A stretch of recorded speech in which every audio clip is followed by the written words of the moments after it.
verdad que muy interesantes las dos presentaciones. A medida que fueron presentando surgieron muchas preguntas.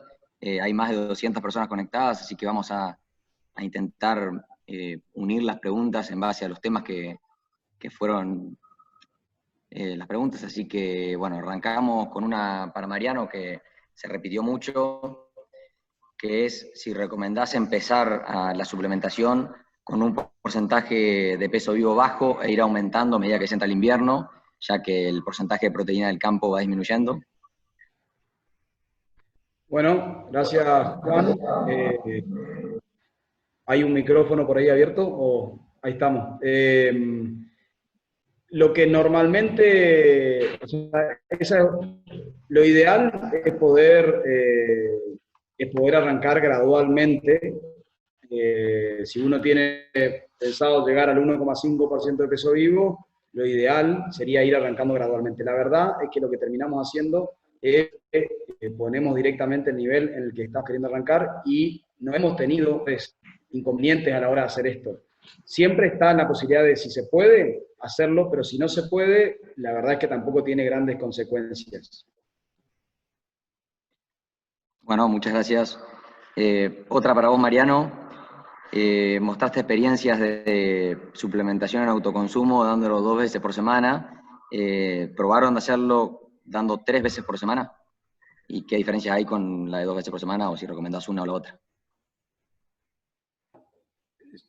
Es mejor dar 3 veces por semana que 2 veces, pero justamente con 2 veces nos va bastante bien para suplementaciones del 1,5% para arriba, o sea, con suplementaciones del 1,5% para arriba, con 2 veces funciona. Si lo hiciéramos con 3 es mejor, pero justamente el que está haciendo esto lo está pensando un poco en bajar la cantidad de veces que hace una logística de movimiento de comida en el campo.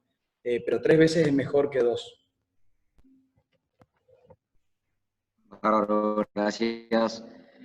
Fede, una pregunta para vos es, ¿por qué recomiendan pastorear el verdeo de invierno por la tarde y no temprano a la mañana?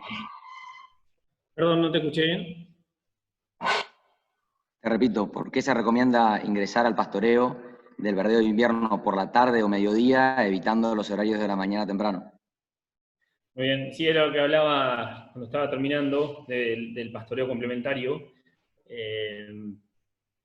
O sea, en resumen, es que si nosotros pastoreamos en los horarios de día, vamos a tener menos porcentaje de agua, más porcentaje de materia seca, por ende más concentración de nutrientes. Esa es una, que no es menos importante, lo que por cada bocado vamos a estar levantando más nutrientes. Y la otra es que si nosotros de noche salimos, que es una de las técnicas que más recomendamos, vamos a estar evitando el pisoteo, evitar que se nos escape algún día de helada y nos complique una parcela. Así que eso es principalmente. El animal come 8 horas romea y 8 horas descansa. Así que si nosotros entramos a las 10 de la mañana y salimos a las 6 de la tarde, ya estaríamos sobrados con el consumo. Bueno, muchas gracias. Otra pregunta, Federico, es con respecto a la fertilización nitrogenada.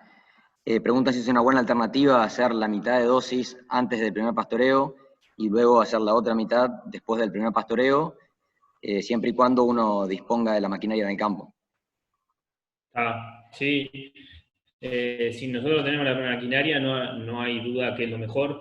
¿Por qué? Porque si nosotros hacemos una fertilización previo al ingreso, o sea, el primer pastoreo, lo que vamos a estar haciendo es adelantando el pastoreo por lo menos 10, 15 días, que es un montón, y lo que nos va a permitir la aplicación de la otra mitad de la dosis después del primer pastoreo es que vamos a tener mucho más desarrollo radicular, más fuerza en los macollos, entonces sí, es muy recomendable. Bueno, muchas gracias.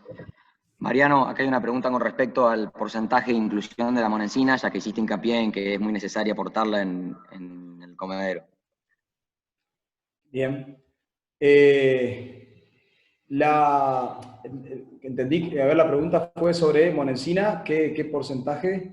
Porcentaje de inclusión de la monensina en base total de la ración. Buenísimo, gracias Juan. A ver, la monencina, yo no recomiendo que tratemos de ponerla sola a la monencina porque es un producto muy valioso técnicamente porque nos da un montón de soluciones, pero por otro lado es bastante peligroso porque la monencina, dada en dosis alta, es mortal para la hacienda. Por lo tanto, yo recomiendo usar núcleos que traigan monencina adentro porque esa es la manera que tenemos de encargarnos de que no se concentre la monencina, si no se usa de a gramos. Yo no tengo acá, le tendría que mirar en la computadora bien el número de cantidad de gramos que se pone cada 1000 kilos, pero es una porción muy baja que si llega a quedar mal mezclada, hay peligro de intoxicación. Por lo tanto, sugiero meter la monencina en forma de núcleos, y hay núcleos que vienen en polvo y núcleos que vienen peleteados. En el caso donde yo recomiendo usar la monencina, que es en las raciones que van en autoconsumo, porque o sea, como regla sería usar núcleo con suplementaciones mayores al 1,5% de peso vivo, y más aún si están en autoconsumo. ¿Por qué? Porque el autoconsumo puede pasar que un animal se desboque y come muchísimo, entonces la monencina es como el seguro que sacamos para que ese animal no tenga acidosis. Es más, si vamos a usar autoconsumo, sí o sí usar monencina en forma de núcleo, y ahí es donde yo le decía que hemos cometido errores en alguna experiencia de poner monencina de manera con maíz entero, por ejemplo, o con speller de algodón o girasol entero, donde queda espacio entre la ración, y si uno pone en polvo estratifica, y no toda la ración tiene núcleo, que es lo más importante. Entonces sugiero usar núcleos peleteados, que hay varias marcas, que se usa 4%, es un poco más caro, pero casi no cambia el valor total de la ración. O sea que sugiero usar núcleo y no polvo de monencina. No, Mariano, muchas gracias. Otra pregunta para vos, Mariano, es si cuando me voy a un servicio de 18 o 24 meses con preñez baja, si bien me mejora la renta versus un servicio de 30 a 36 meses, la pregunta es ¿cuánto repercute esto en el segundo servicio? Sí, totalmente. O sea, en caso de... Lo tenemos que trabajar para que el 93% de la hacienda se preñe entre 18 y 24, porque si no vamos a estar teniendo una porción que se preña ya en 3 años, y por eso justamente decíamos de que si vamos a apostar a una intensificación para lograr un objetivo, no hay mucha diferencia entre preñar en anticipado, o sea, 18 meses, o en 24 meses en el segundo servicio. Pero al menos es bueno meterlo en el segundo, que toda la preñez se dé en el segundo año, o sea, entre 18 y 24 meses. Cuanto más proporción de vaquilla pase a 30 meses, menos efecto de lo que yo le mostré económico va a haber, digamos, ¿no? No sé si eso es lo que quería preguntar, si no vuelvo a preguntar otra vez y le respondemos si no entendí bien la pregunta. Acá preguntan, en el caso de hacer 50 hectáreas de un verdeo, si recomendás hacer una parte de avena y una parte de raíz, o realizar las 50 hectáreas del verdeo haciendo una intersiembra entre los dos verdeos.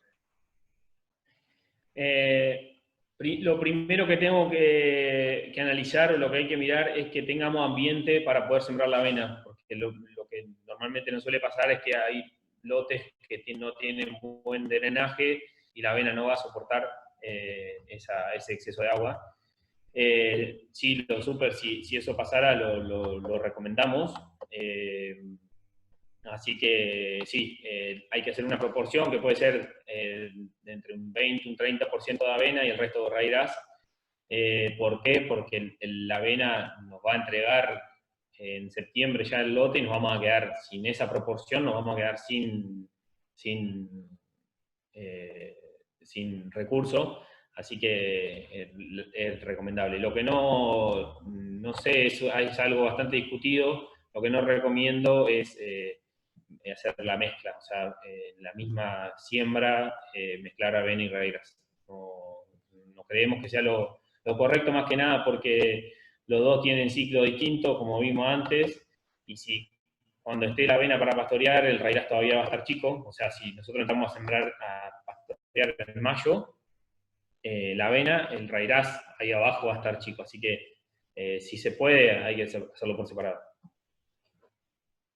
Y ahí hago un aporte, me sumo, Fede, a alguna experiencia que alguna vez tuve con eso.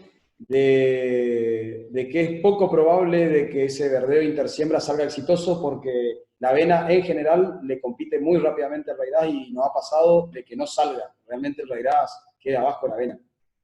Tal cual también otra de las cosas que es como dice Mariano, la otra a veces la profundidad de siembra, o sea, vamos a estar sembrando o la avena muy arriba o el raíz muy abajo, así que también esa otra de las cuestiones que por ahí nos pueden jugar en contra. Bueno, muchas gracias. Una pregunta para Mariano. Si bien la ganancia de kilogramos por día no se ve afectada por dar de comer solo 2 veces por semana con autoconsumo, ¿hay algún análisis que esto no tenga efecto sobre el nivel reproductivo debido a los cambios repentinos en la flora, principalmente porque estamos hablando de vaquillas que serían nuestras futuras madres? Muy buena pregunta. Ese era un miedo que teníamos. Todo este desarrollo de esto lo hicimos con el CREA Tarahui y desde el 2016 que comenzaron los primeros ensayos hasta hoy, que todavía se siguen haciendo, se sigue usando esta tecnología, la verdad que hemos evaluado bastantes cosas y el nivel reproductivo no se vio afectado, al menos nunca hemos comparado un ensayo, pero yo diría que al revés, ha tenido mucho mayor impacto el hecho de mantener ganancias altas durante la recría en el porcentaje de preñez, inclusive hemos tenido durante varios años muy buenos resultados en servicio de 15 meses, que hoy ya no lo hacemos más principalmente porque no es viable económicamente, porque las relaciones no están tan buenas, pero no tenemos indicios de que se haya afectado la parte reproductiva. Y ahí hago una aclaración de algo que tiene que ver con esto del discontinuo, que es que yo creo que mucho de la información que nosotros tenemos sobre lo mal que le hace dar comida discontinua a la hacienda tiene que ver con la información que aprendimos sobre donde en el feedlot, si no tiene comida, no tiene más nada. Sin embargo, en los comederos de autoconsumo con asignación de pasto, si no tiene comida, tiene pasto, y el rumen funciona de alguna manera como un buffer, porque ustedes saben que lo que come hoy la vaca no es que se va directamente a pasar a todo el sistema, sino que el rumen hace de buffer y la cosa queda trabajando, entonces sospechamos, no hay mucha información sobre esto, investigamos mucho, de que hay algo ahí que tiene que ver con esto, de que la hacienda realmente selecciona y cuando vos le das a elegir entre pasto y comida, no come todo comida, sino que elige algo de pasto. Y en ese hago una aclaración, porque no sé si salió esa pregunta, pero es muy importante cuando uno tiene estas cargas de 2,5, o a veces con el destete precoz que tenemos 5, que haya rotación sobre las pasturas. Es más, eso fue un ensayo que lo hizo Mario Cesares, que está creo acá en la presentación, está presente, donde se vio que el animal cuando accedía a pasto descansado, en lugar de todo meado y cagado, digamos, elegía comer más pasto teniendo disponible el grano. O sea que hacer de alguna manera, poner el comedero en un área social y que el ternero o la vaquilla vaya accediendo cada una semana, al menos puede ir cambiando, si cambia todos los días mucho mejor, de potrero, porque con tan alta concentración de vaquillas por hectárea, se bostea y se mea mucho, y ese pasto es pasto, pero es pasto que tiene olor, por lo tanto no lo consumen, entonces va y prefiere comer en el comedero limpio. Por eso es bastante importante que uno se encargue de rotar la hacienda en algún lugar para que no esté todo tan sucio, ¿no? Bárbaro, Mariano, muchas gracias. Fede, acá hay una pregunta con respecto a la promoción de rairás, promoción de rairás, promoción de verdeos en general, si tenés alguna opinión o experiencia sobre el tema. Sí, bueno, la realidad es que, como mostramos, la zona es muy amplia y, bueno, a medida que nos vamos hacia el sur, las promociones van a funcionar bastante mejor. O sea, si estamos en Concordia, Chajarí, tal vez tengamos mejores resultados con la promoción, y si nos vamos hacia el norte, la realidad es que pueden ser un poco inferiores.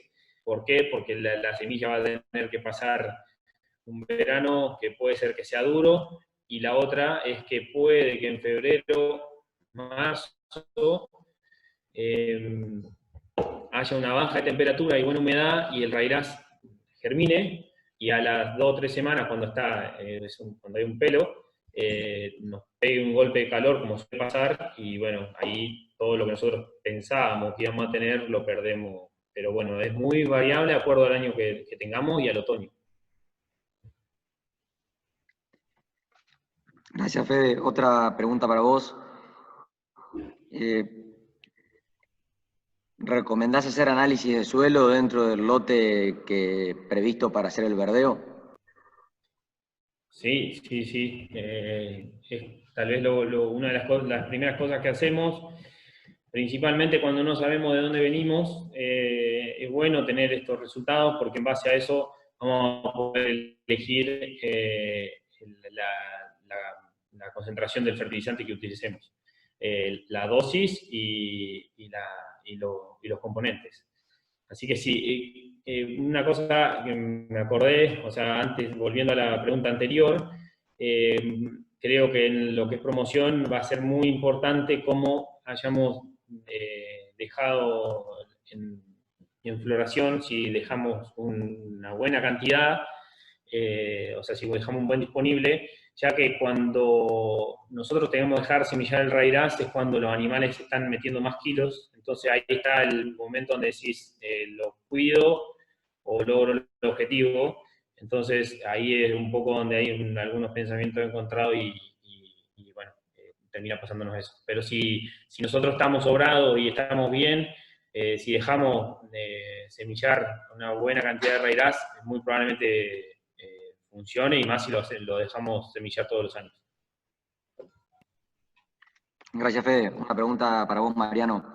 En caso de recriar en autoconsumo discontinuo, ¿qué diferencia hay entre hacerlo con maíz entero y maíz quebrado en la ración? Bueno, no hemos detectado grandes diferencias, pero tiene que ver bastante con el peso que tenga la vaquilla. Ustedes saben que hay un peso a partir de cuando más grande es la vaquilla, más grande es el canal que conecta los estómagos y hay mayor cantidad de maíz que puede pasar entero. Entonces, cuando más chico el animal, menos importa el dar maíz entero, y cuando más grande se vuelve más importante dar maíz quebrado. Aunque, esa es la teoría un poco, y uno ve un poquito eso en la práctica, pero la verdad es que con el maíz entero no hemos estado teniendo problemas, inclusive con vaquillas grandes de 270 a 280 kilos. No hemos notado esa diferencia. Ahora sí te digo que hay alimentos que se mezclan mejor estando quebrados que estando enteros.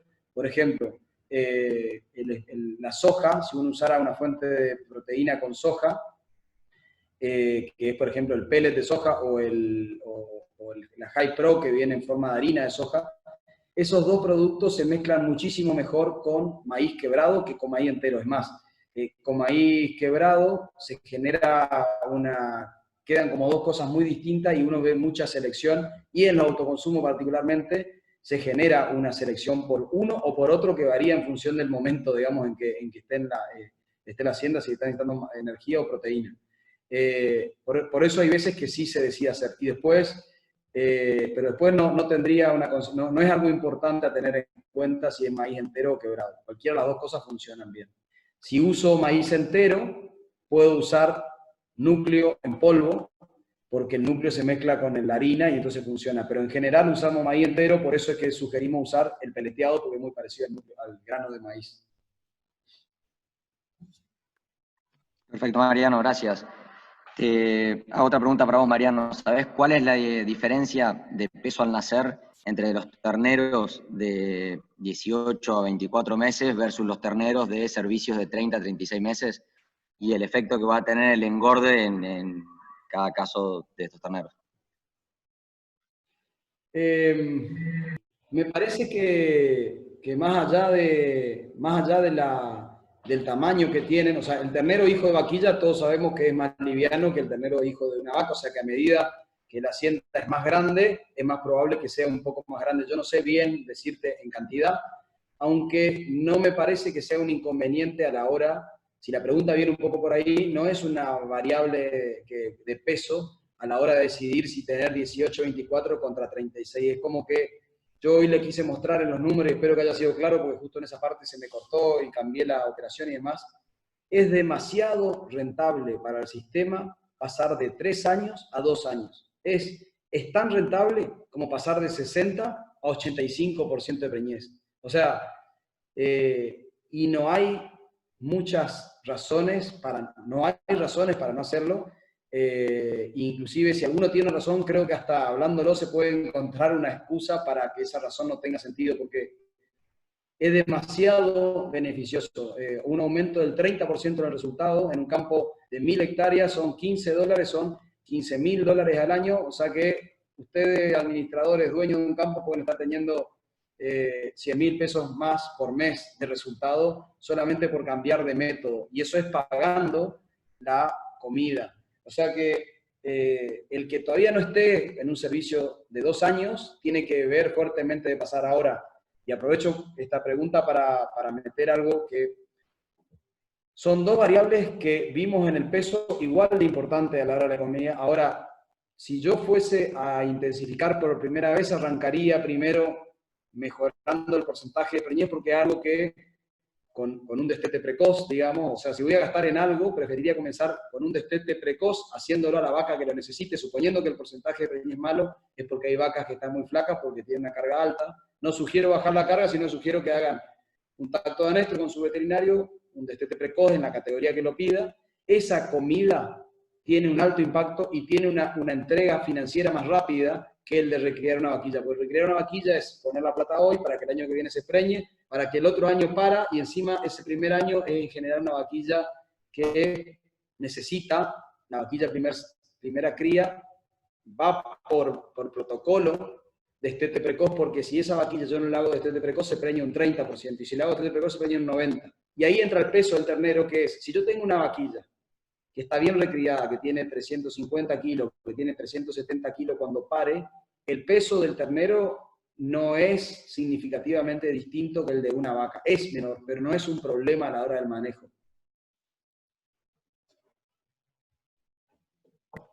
Perfecto, Mariano, muchas gracias.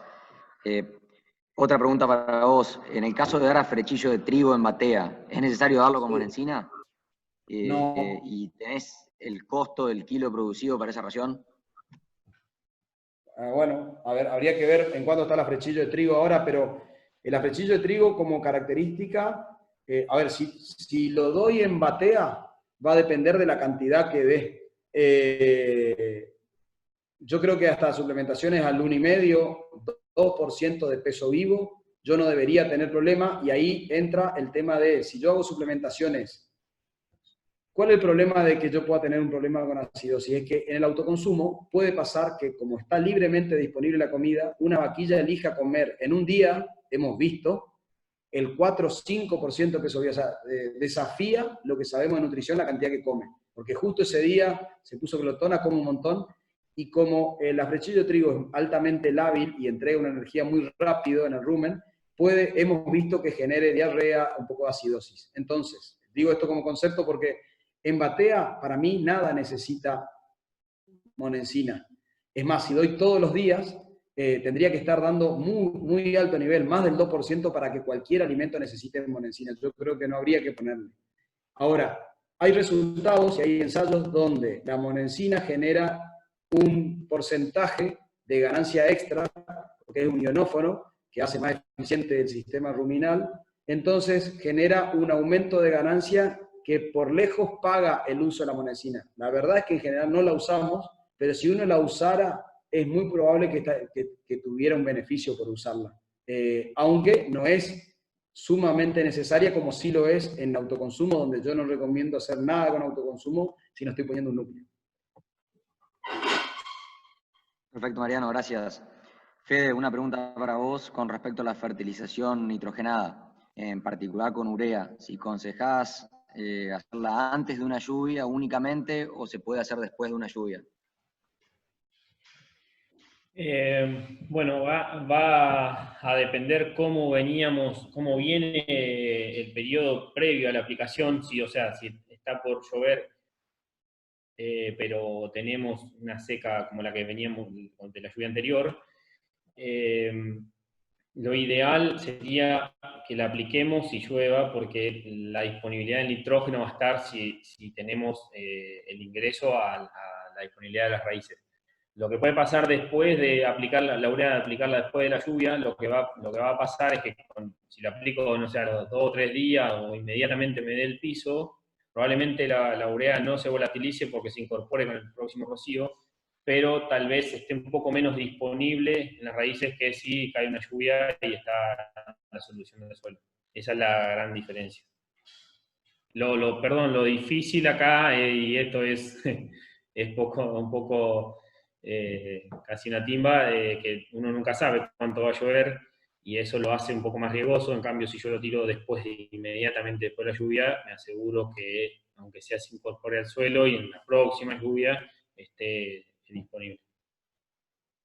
Una cosa que me quedó un poco picando en cuanto a la fertilización, y que no es menor, es tener en cuenta que nosotros en nuestra área de trabajo, los suelos que tenemos son muy pobres en cuanto a fósforo, entonces eso lo tenemos que tener muy en cuenta. Son 2 o 3 puntos de fósforo que tenemos, o sea, súper pobre, y los ensayos que hemos hecho sin fertilización de fósforo a la siembra y con son sumamente significativos, por lo que si alguien está por hacer un verdeo sin hacer fertilización en la línea, muy probablemente no tenga buenos resultados, a no ser que haya venido de fertilizaciones previas. Y bueno, con respecto al nitrógeno, de lo que venimos hablando, obviamente tiene esta respuesta lineal hasta los 200 kilos, estimado por el INTA. Perfecto, Fede, gracias. Otra pregunta para vos es si tenés alguna experiencia de pastoreo de rairás sin acceso al agua, principalmente por la limitante de distribución del agua cuando se hacen muchas parcelas. La verdad que acá en la zona nosotros no lo hemos hecho. La verdad que tal vez es un poco riesgoso, a no ser que tengamos la seguridad de que vamos a tener recorridas mañana y tarde, porque no sabemos si puede haber días de mucho calor o cualquiera de estos inconvenientes, así que la realidad es que no tengo datos concretos. Ahí para aportar, lo hemos probado y la verdad es que el animal que está comiendo verdeo no necesita agua. Como dijo Fede, hay que seguirlo de cerca porque es una apuesta que uno hace, ¿no? Una solución que se suele hacer para eso cuando no hay agua en el verdeo es hacer el pastoreo que hoy Fede sugería, de pastoreo de verdeo y después pastoreo de campo natural. Entonces, la hacienda entra a pastorear durante 6 horas el pastoreo, ahí puede entrar tranquilamente sin necesidad de agua, la cantidad de agua que tiene el rairás con la avena es suficiente, pero una vez al día al menos ir a algún lugar donde haya más cantidad de agua para que si el verdeo está medio seco o algo, pueda tener agua. Perdón, ahí la verdad que eso es una gran realidad, y otra es que si nosotros hacemos pastoreo horario y cada vez más cortos, es más, recomendamos cerrar la parcela para que el animal no esté caminando y yendo y viniendo. O sea, que cuando entre a la parcela sepa que tiene que pastorear, y no porque hay animales que van a ir a caminar y se van a ir hasta la bebida y capaz que queda lejos, entonces ahí vamos a estar teniendo pérdida. Entonces, en ese caso, ni hablar, ahí no vamos a tener problemas. Y lo recomendamos, cerrarle la parcela para que esté ahí y no esté caminando de gusto. Perfecto, muchas gracias. Esta pregunta viene en relación a lo que estamos diciendo ahora. Si se realiza un encierre nocturno en los verdeos de invierno para resguardar el verdeo, la suplementación se puede hacer con silo autoconsumo sin necesidad o sea, para poder evitar un tractor y un mixer. Sí, perdón, ¿me repetís que no te alcancé a escuchar bien?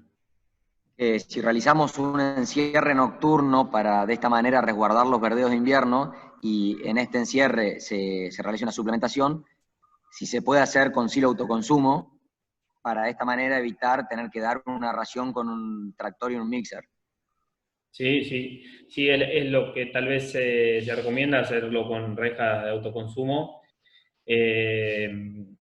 Lo que sí tenemos que tener en cuenta es que si nosotros sacamos de la parcela a las 4 o 6 de la tarde y vuelven a entrar a las 10 de la mañana, los animales van a tener acceso mucho más tiempo, pero tenemos que tener en cuenta que si depende la cantidad de animales que sean, tenemos que saber que el ancho de la reja es reducido, entonces puede que tengamos que o abrir por las dos puntas, o cuando hagamos el silo, cuando estemos confeccionando el silo, pedir que cuando se esté haciendo la bolsa, cortar por la mitad y arrancar de vuelta, entonces tenemos más accesos. Duplicar los accesos, triplicarlo, depende de la cantidad de cabezas que tengamos. No es lo mismo tener 50 cabezas que con un silo, con una boca de silo sobra, que tener 500, que tranquilamente puede pasar. Sí. Y ahí, si la pregunta llegó a estar destinada a si quisieron poner con silo de autoconsumo, poner los autoconsumos que estamos hablando hoy con relación seca, eso es lo que dijo Fede, es silo de autoconsumo de un silo hecho de algo verde, por eso habló de la reja, pero si la pregunta viene definida a lo que es silo de autoconsumo de ración seca, sí, se podría, tranquilamente, siempre teniendo en cuenta esto de que haya núcleo o algo en ese maíz que se ponga, porque la proteína la va a juntar del otro día. No tengo experiencia, lo único que sí tendría en cuenta es que no haya mucha sustitución, o al menos que esté pensando en usar cargas muy altas del verdeo. Yo creo que igualmente cuando nosotros pensamos en suplementación con grano, o sea, aporte de energía nada más, al ser tan bajo el porcentaje de inclusión, que va a ir entre el 0,5 y el 1, la realidad es que si nosotros ponemos un autoconsumo va a ser difícil limitarlo al consumo. Va a ser muy difícil porque, como mostraba Mariano antes, la limitación llega hasta el 1,2. Sí, con sal. Entonces, la realidad, al ser tan bajo la inclusión, hasta se puede hacer manual o hacerlo directamente con... Va a terminar comiendo mucho posiblemente y va a haber ahí una cosa que hay que ver. Capaz que le está por poner 20 cabezas al verdeo, pero suena medio raro, digamos. Hemos tenido experiencias en verdeos con autoconsumo y las ganancias se disparan a niveles que uno no quiere ya, a niveles de engorde, ¿no? Se nos engorda la ternera y no es lo que queremos que se recríe. Perfecto, muchas gracias. Mariano, una pregunta que se repitió mucho es, en el caso de dar con autoconsumo, ¿se puede dar maíz solo? Y en este caso, si es grano entero o partido, y si se tendría que agregar algún aditivo para regular el consumo. Bueno, gracias, Juan. Aprovecho para pasar acá Jorgelina Flores del INTA Merced, que es la que hizo el ensayo ese primer año que les mostré, donde evaluaron que esta suplementación discontinua no tenía diferencia con respecto a dar todos los días, que fue como una cosa muy rara que en ese momento tuvimos. Me estaba comentando que ya están con 3 años de esos datos, o sea que después podrían consultarse con Jorgelina en el INTA Mercedes.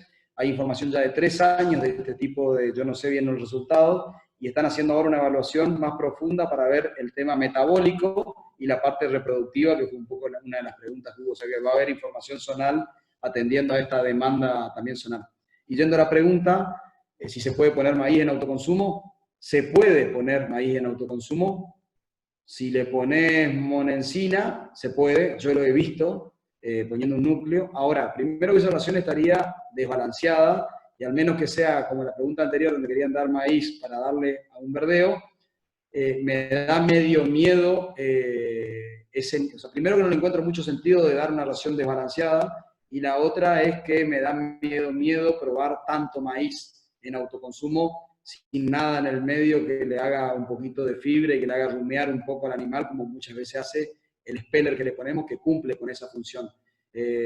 Muchas veces vemos que, vi también una pregunta que andaba dando vuelta ahí, ya la he hecho con esto, es el balanceado me da mucha diarrea, decía como una pregunta que tiene un poco que ver con esto, y creo que ahí está el hecho de que las raciones armadas que tienen maíz y tienen a veces un pellet de girasol, que es un tronco así, que le hace rumiar al animal para comerlo, lo mastica, le da saliva, le hace un poco el proceso de rumia, es bastante menos agresivo que el balanceado dado en algo muy chiquito, muy digestible, que comido en grande, eso está todo micromolido, puesto así, uno lo mete en la boca, se deshace.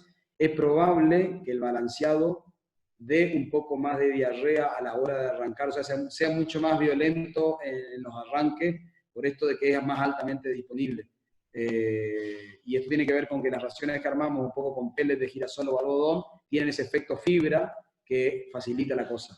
Pero esa diarrea inicial, si en una semana se va, es como que hay una diarrea inicial ahí cuando arrancamos a dar de comer terneros, sobre todo chicos, que es un poco por el cambio en general de de precopa, eso debería estar tomando leche y pasa a comer grano de un día para el otro, y eso le genera un disturbio ruminal, que el proceso es diarrea. Ahí lo que sugerimos es, si no hay suficiente cantidad de fibra en esos procesos, un fardo de alfalfa de 15 kilos cada 100 cabezas funciona muy bien para bajar ese nivel de diarrea, que debería desaparecer en 10 días.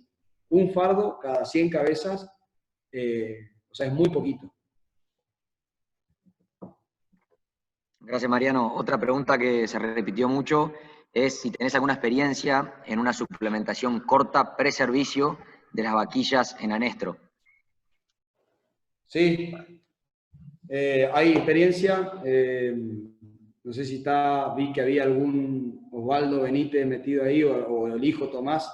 Se me acuerdo de algunas experiencias hechas en pre-servicio de servicio de otoño, se hizo bastante sobre vacas en anestro, 60 días de suplementación, hicieron inclusive en nuestro campo en Palmita, hicieron mover bastante y lograr porcentaje de preñez de hasta el 70% en vaquillas que estaban en anestro. O sea, lo mueve.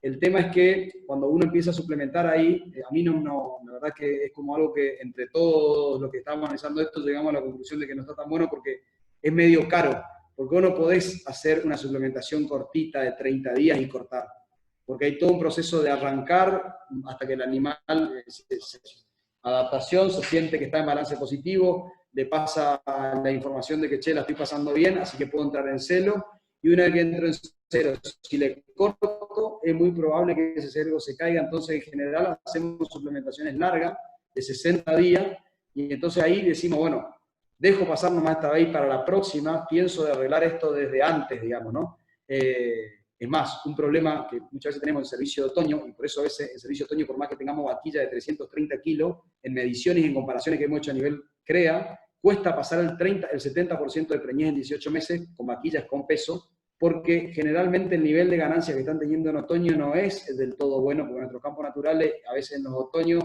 no están teniendo ganancias tan buenas. La señal que tiene la vaquilla es que no está todo tan dado como para preñarse y uno no preña. Ahí hemos hecho esos tactos de anestro y apoyado un poco a la vaquilla y ahí se vio beneficio. A mí no me gusta mucho hacerlo, la solución ya ponerla ahí, pero funciona. Perfecto, Mariano, gracias. Con respecto a la recomendación de usar semilla de algodón, las preguntas que surgieron fueron si no afectaría el gocipol a nivel reproductivo en la vaquilla, y otra pregunta era con qué se podría mezclar para que corra mejor en el autoconsumo. Muy bueno. Lo del gocipol lo hemos preguntado mucho me sale ahora un técnico muy conocido del INTA en Chaco, que ahora capaz que Jorgelina me manda acá por WhatsApp el nombre, porque una persona que ha contribuido mucho a la información y no estoy recordando su nombre ahora. Hay mucha información sobre esto, inclusive lo hemos consultado en su momento, y los efectos del gocipol en la parte reproductiva desaparecen al poco tiempo de haberlos dejado de comer. En el caso de los toros tenemos mucho más cuidado porque muchas veces damos de comer justo antes de comenzar los servicios, pero en la vaquilla, que va a pasar bastante tiempo, no habría problema. Es más, todo lo que se sabe hoy de suplementación con semilla de algodón está hecho con vaquillas ahí en Chaco, donde es el producto de la semilla, y no hay problemas luego en la parte reproductiva. Y la otra pregunta es con qué mezclar la semilla de algodón. La semilla de algodón es algún producto que se consigue a veces bastante barato, tiene problemas de logística principalmente para guardarlo, tiende al ardido. En autoconsumo lo hemos hecho correr con maíz principalmente, 30% maíz, 30% maíz entero, que el maíz entero hace como de facilitador para que se mueva, airea la cosa, y 70% de semilla. Y ¿qué niveles de inclusión máximo de semilla por el tema del extracto estéreo? Vi que había una pregunta medio relacionada a esto también ahí. Es hasta el 1% de peso vivo de la ración puede ser con semilla de algodón, más o menos, el 1,2%. Con respecto a la misma pregunta, Mariano, es si es necesaria la suplementación extra, digamos, con fósforo a la vaquilla, que ya se está suplementando, para garantizar el desarrollo óseo reproductivo, o si ya alcanza con este 1,2% de suplementación que nombrabas.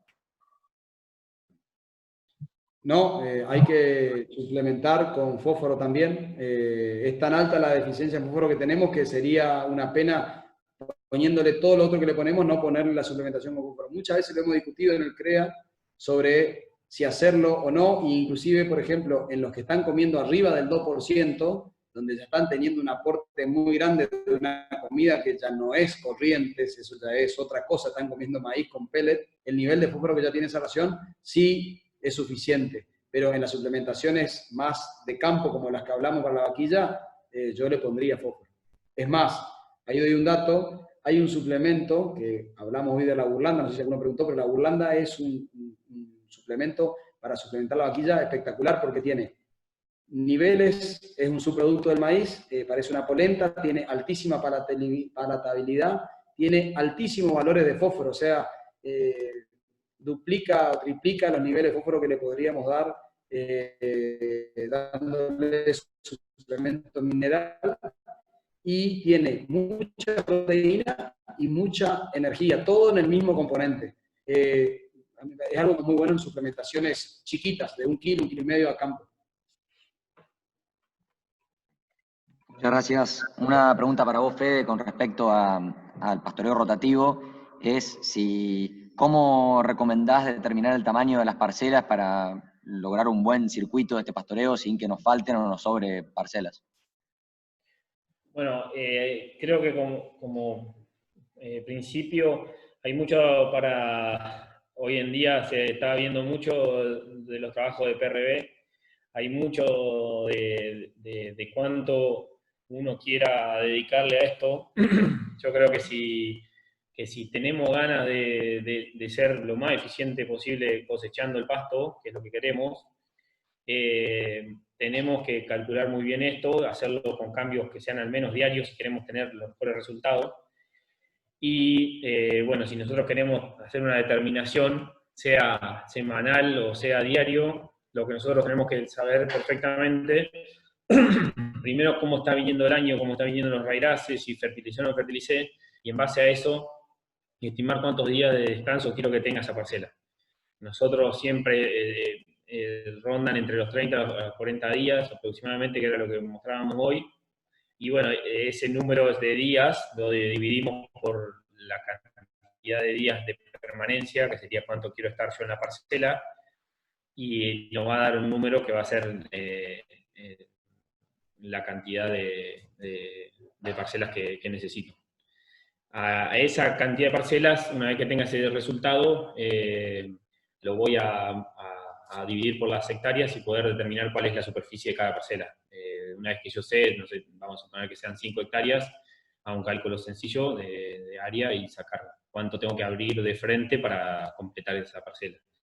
Una cosa que es muy importante, si hacemos un pastoreo rotativo, como ideal, si nosotros estamos en la parcela y si tenemos gente capacitada para hacerlo, a veces la parcela que sigue no es la indicada para pastorear, o sea, no quiere decir que porque sea rotativo tiene que ser 1, 2, 3, 4, 5, o sea, puede ser que la parcela, hago la 1, la 2 y justamente en la segunda vuelta la parcela 3 esté más pelada que el resto y tenga que pasar a la 4. Ahí es una cuestión de cintura y de conocer, o sea, acá es muy importante que podamos capacitar a la gente que va a estar ahí, que va a ser la que va a trabajar ahí a la gente que anda todos los días.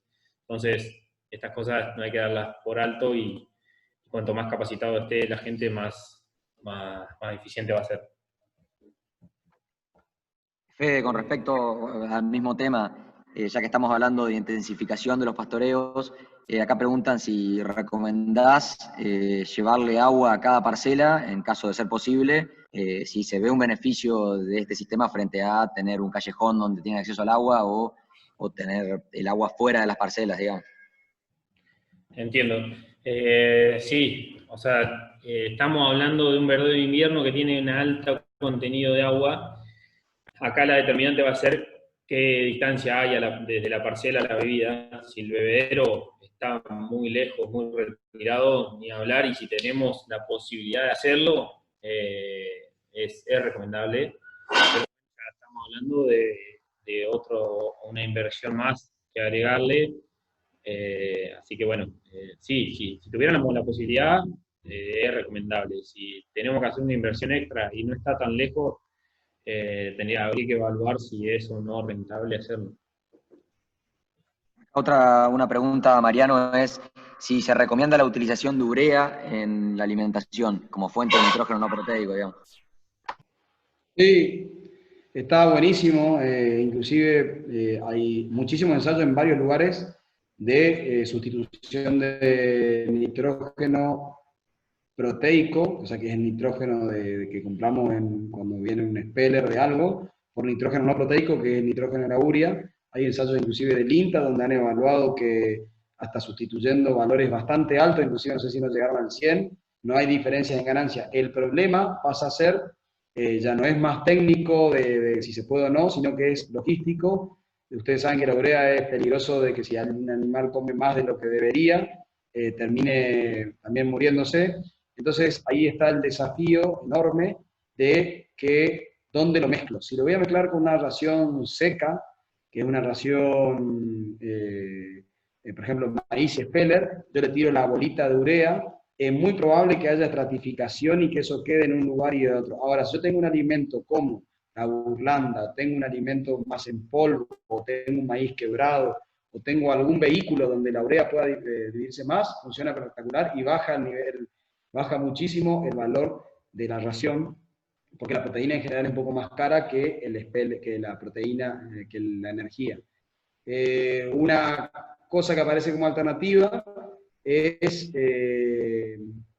moler la urea. Eso lo estamos por probar en un campo, en autoconsumo, moler la urea para que vaya más mezclada y que quede como un polvo racionado en la ración y que se pegue a las paredes, pero todavía no tenemos resultados. Acá hay una pregunta que se hace para el caso de los verdeos de invierno, pero me parece que se puede tomar para las dos charlas. Ambos hablaron de tomar el peso y que ese peso sea representativo de la hacienda que se va a tener tanto en los autoconsumos como en las parcelas.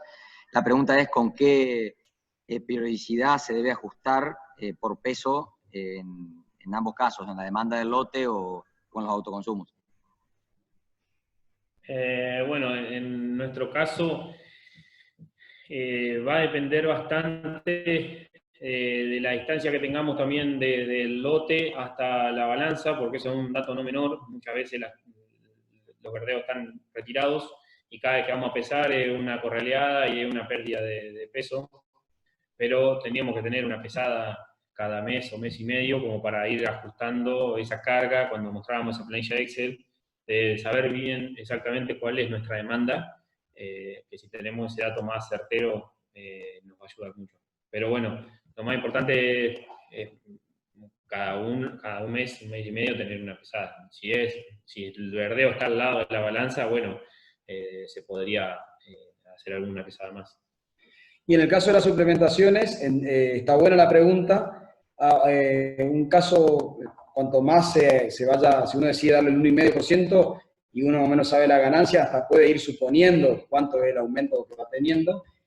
Pero una cosa que hacemos mucho a campo, que funciona, que está bueno, es teniendo en cuenta esto de que está bueno hacerle algo gradual en la suplementación, que vaya gradualmente entrando en el pasto.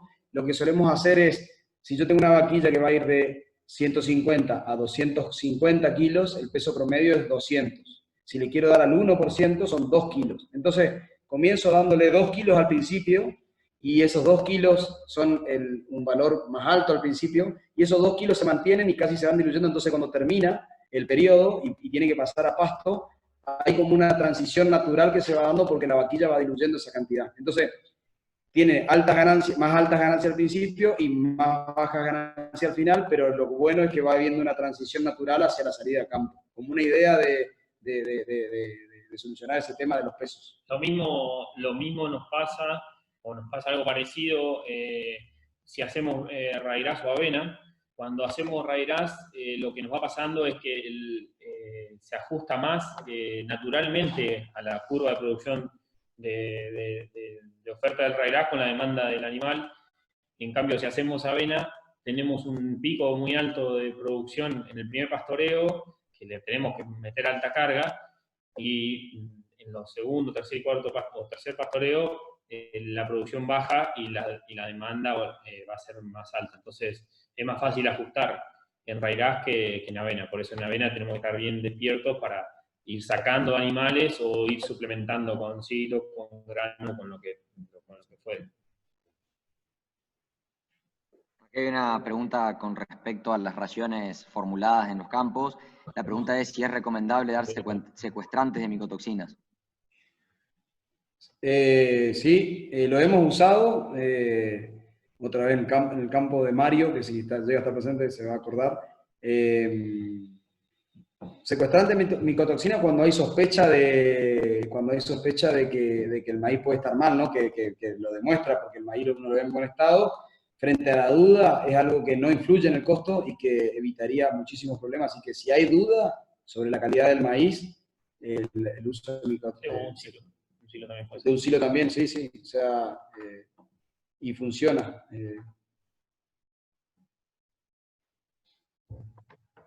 Acá otra pregunta que se formuló con respecto a los verdeos de invierno es si se sugiere algo en particular para hacer con los lotes después de un rairás, o si ese lote se recomienda destinarlo nuevamente a un verdeo de invierno o alguna otra alternativa. Un verdeo de verano, quiere decir.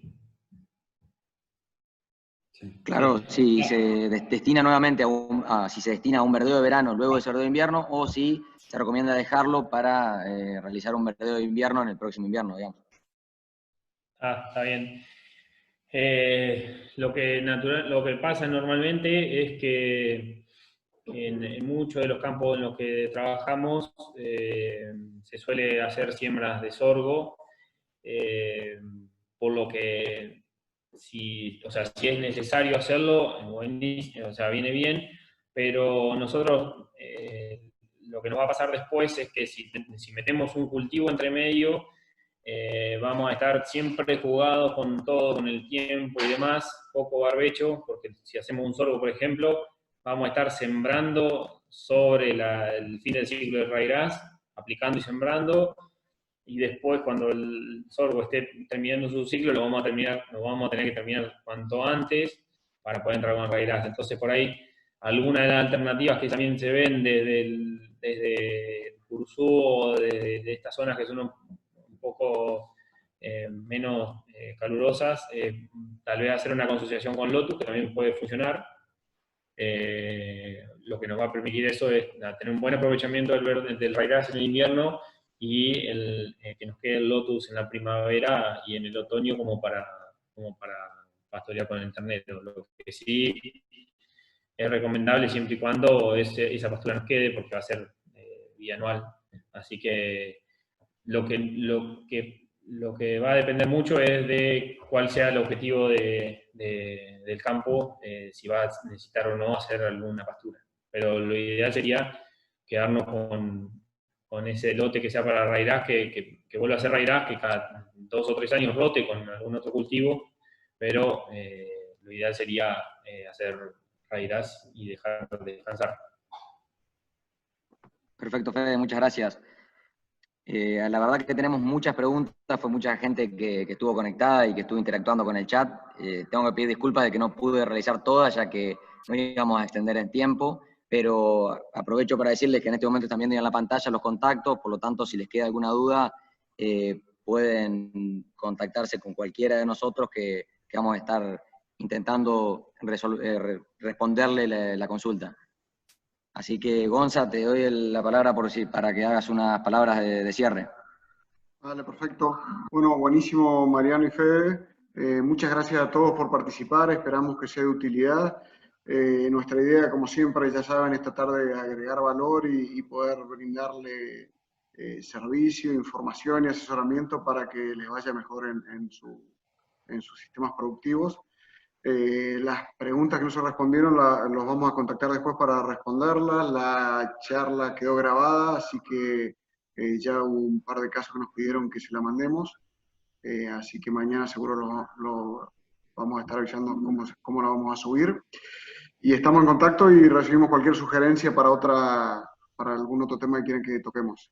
Muchas gracias a todos y buenas noches. Muchas gracias. Gracias a todos.